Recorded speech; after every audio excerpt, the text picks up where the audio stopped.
Mama.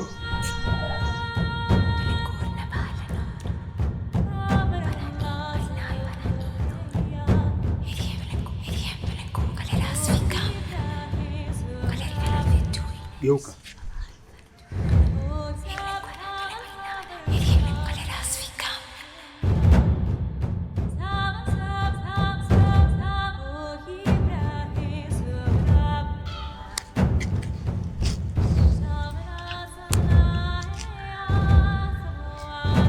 Unaweza kuniambia wewe ni nani? Wewe ni nani? Wewe ni nani? Huyo ni askari wangu.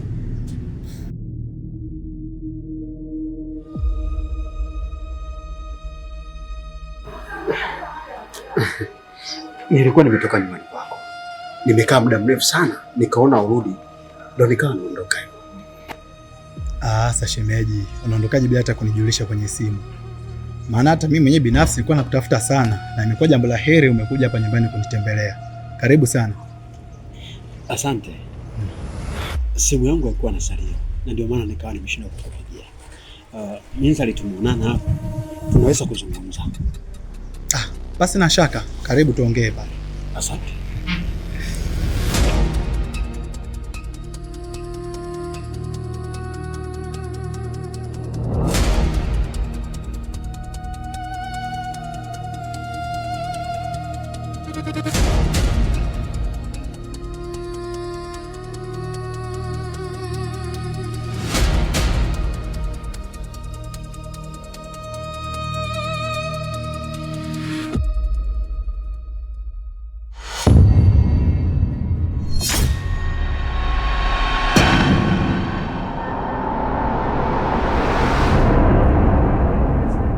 Naam. Nimewasikiliza na kuelewa vizuri sana vijana wangu. Lakini naomba mtambue jambo moja tu. Kwamba hii sio kafara kawaida kama mlivyozoea. Hii ni kafara kubwa ambayo inaweza kunifanya mimi nikawa mtu mwenye nguvu sana kwenye ulimwengu. Yaani mtu mwenye nguvu na hakuna mtu yote ambaye anaweza akazuia nguvu zangu. Na ndio maana sijaweza kumshirikisha mlinzi mkuu kwenye hili. Kwa sababu mnajua ni adhabu gani ambayo anaweza akaitoa. Je, mko tayari kwa adhabu kwa mtu atakayekutwa na makosa? Mko tayari kwa adhabu kwa mtu atakayekutwa na makosa? Damu yetu ni thamani yako mkuu. Tuko tayari kwa adhabu itakayotolewa kwa ajili ya kulinda heshima ya himaya hii. Naam. Shemeji, ina maana umfahamu huyo binti? Wewe mbona ni dadangu wa kazi wa muda mrefu sana hapa? Ina maana umjui? Kwa sababu leo nimemwona na tabia za kitofauti kabisa na siku zingine. Oh. Amna, labda tu jinsi alivyojipimpa ndio maana unaona tofauti. Lakini kwa jinsi unavyomwona kuanzia juu hadi chini, ni vitu vyako kabisa. Kama vipi wewe sema tu nikuunganishe. Hapana. Waga silagi vitu kama vile.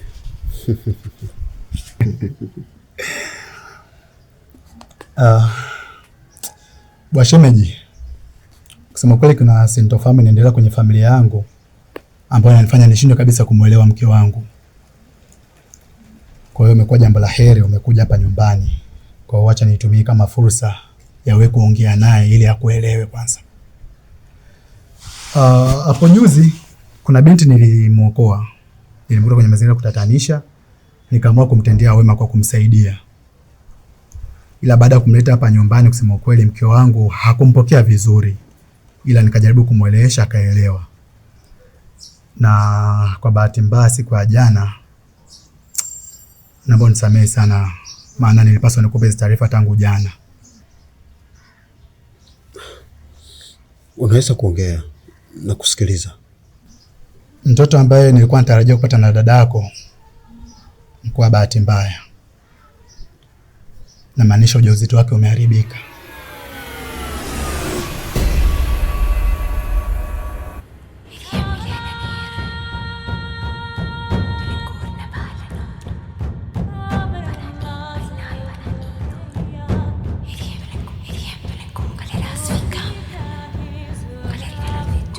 labda ni mtu mbaya.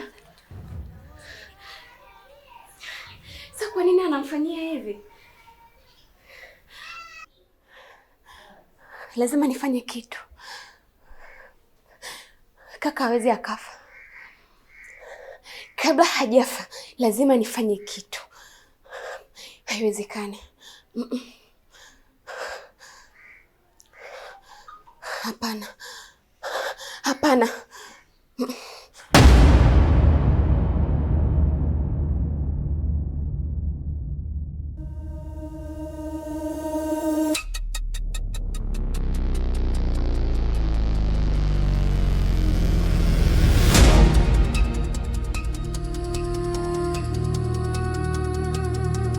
Kwa nini unaniogopa?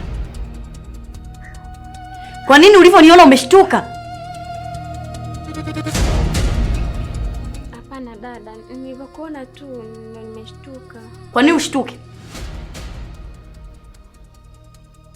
Hamna dada.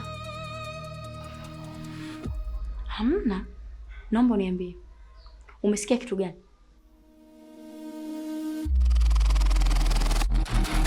Hamna dada, sijasikia chochote.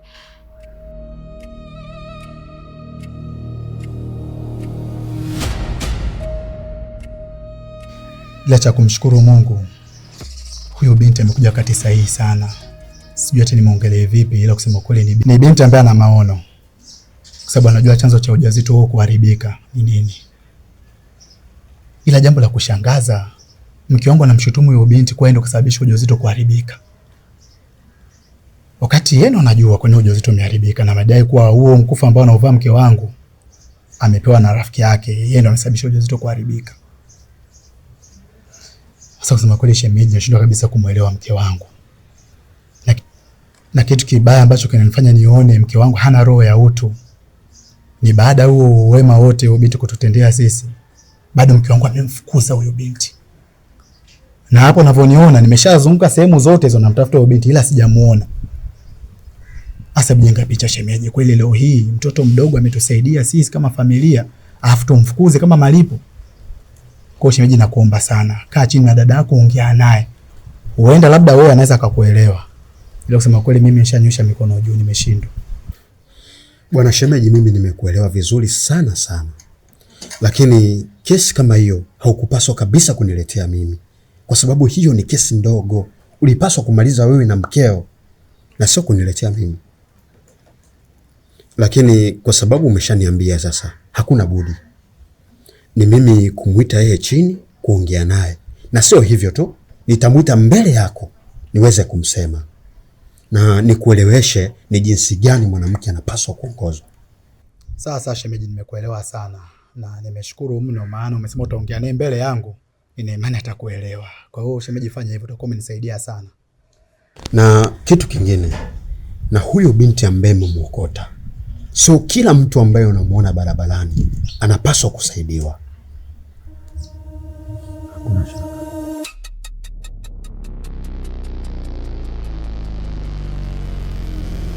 Naomba uniambie umesikia kitu gani? Naomba uniambie.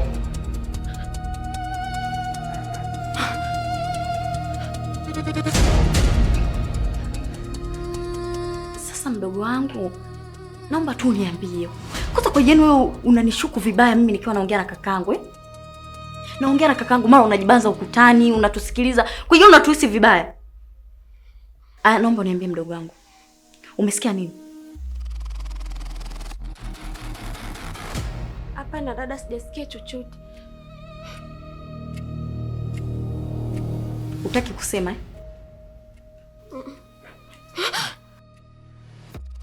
Naomba uniambie. Umesikia kitu gani? Naomba uniambie umesikia kitu gani? Kuna nini kinaendelea?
mbaya, lakini mimi nitakuua kifo kizuri.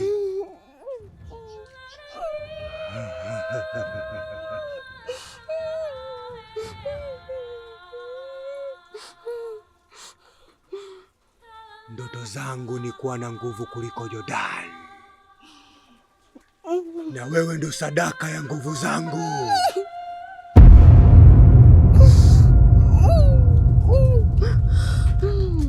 Sadaka ya wakuu wangu, na wewe ndio sadaka ya nguvu yangu. Nguvu yangu. Utaona jinsi hata ndege watakavyofurahia sadaka hii.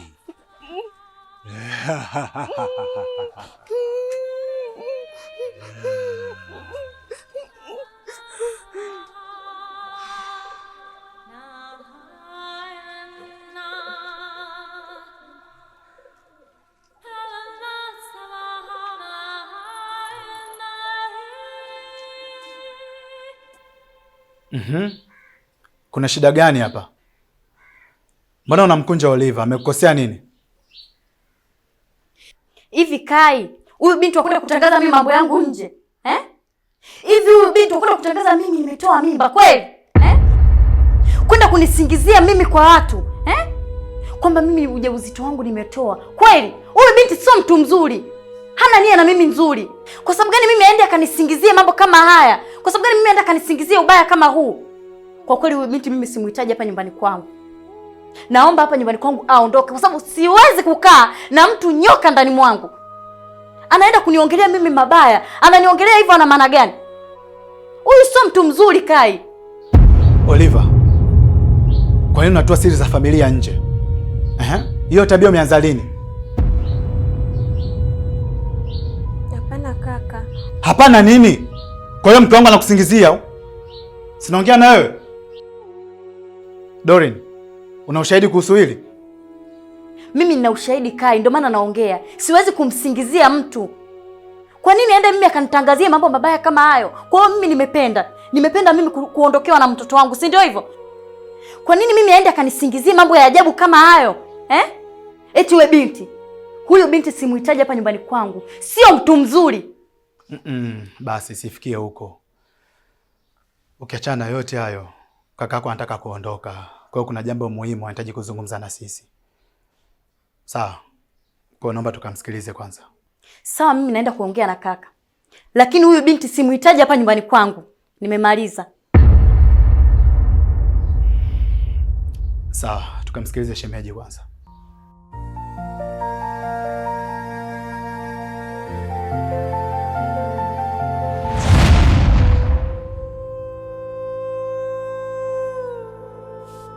Mungu wangu. Sasa nikifukuzwa mimi nitaenda wapi? Utavuna ulichokipanda.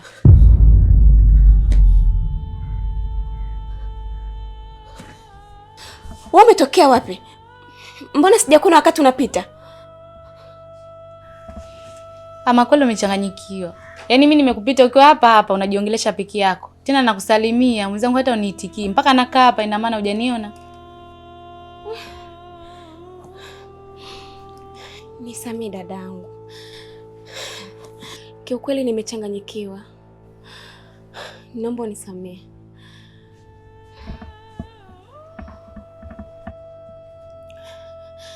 Lakini naomba unisaidie. Dada sio mtu mzuri kabisa. Nimegundua dada ni mtu mbaya. Wezi amini, ujauzito ulioweza kutoka ni wa mwanaume mwingine na sio hata kaka. Na hapo haijatosha kama kunichongea maneno kwa kaka, sababu tu nimejua mambo yake. Kwa uovu aliofanya, anahitaji kumwekea kaka sumu kwenye juisi. Kwa hiyo nakuomba rafiki yangu, naomba nisaidie. Mimi nikiondoka nenda wapi? Mimi sihitaji kuondoka. Sasa hiki ni kitu gani umefanya? Ni kitu gani umefanya? Unatakiwa kila siku nakwambia umsikilize mume wako nini anataka na nini anasema. Kwenye familia mwanaume peke yake ndio mwenye sauti ya kuongea na sio mtu mwingine. Unatakiwa kumsikiliza mume wako, kumtii na sio kujiamulia mambo. Nisisikie siku nyingine kurudia vitu kama hivyo unafanya. Mbona mimi namtii? Mbona mimi namsikiliza? Anataka nimsikilizeje? Kwenye hili siwezi kumuelewa kwa sababu huyu binti siwezi kuruhusu aendelee kuishi humu ndani. Amenisababishia mimi matatizo makubwa. Maza, siku nyingine usinipandishie sauti. Ungenisikiliza nilichokwambia, haya yote yasingetokea. Na siku nyingine ndio ujifunze kukamilisha kile ambacho nimekwambia na sio kujiamulia mambo. Unamaanisha nini? Ujui nini namaanisha, si ndio? Hiyo mimba ambayo imeharibika, sio shemeji tu ndio ameumia. Hata mimi pia nimeumia. Tena nimeumia sana. Kwa sababu nilikuwa nishajiandaa kwenda kuitwa hapo. Ungekuwa unajua mimi nini namaanisha, usingeng'ang'ania huyu binti aendelee kubaki humu ndani. Huyu binti ndo anayekwamisha mimi mipango yangu inafeli. Mipango? Mipango gani ambayo binti anakufelisha? Tuna mipango mingi mimi na wewe Kai. Tumepanga kufungua biashara, tumepanga kuongeza nyumba. Vipi kama huyu binti atakuchukua? Mke wangu, nikwambie mara ngapi leo nielewe. Huyo binti anaanzaje kunichukua mimi? Hivi kweli leo hii mimi nitembea na mtoto mdogo kama huyo? Hivi umeshamwambia shemeji yako kwamba nawakuta mnakumbatiana kila mara? Kiasi cha kwamba mpaka nimewakuta chumbani mmekumbatiana. Umemwambia?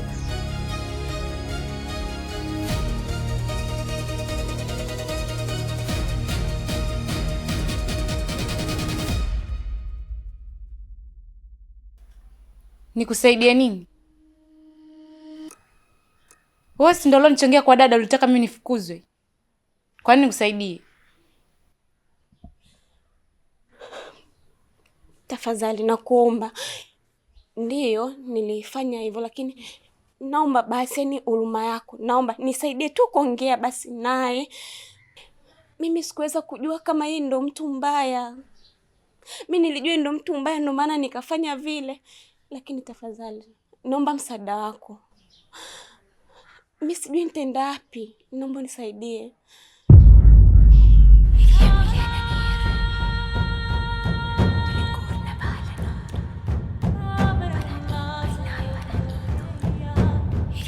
Ukitaka nikusaidie, mwambie kaka ukweli wote kuhusu mkewe na huyo mwanaume wake.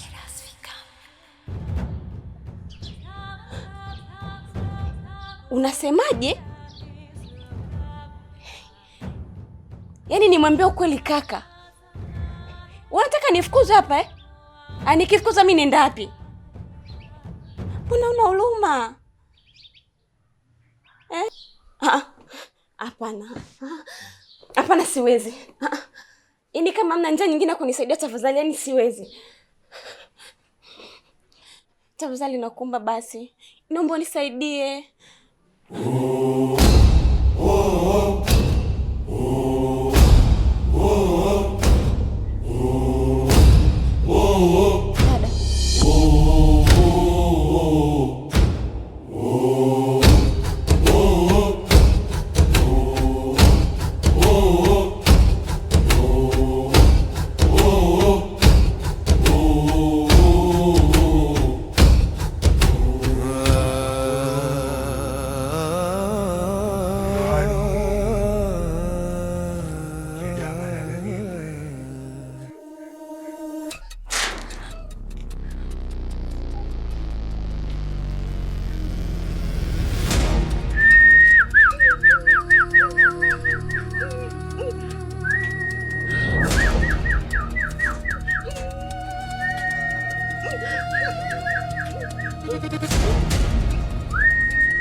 Unanitisha.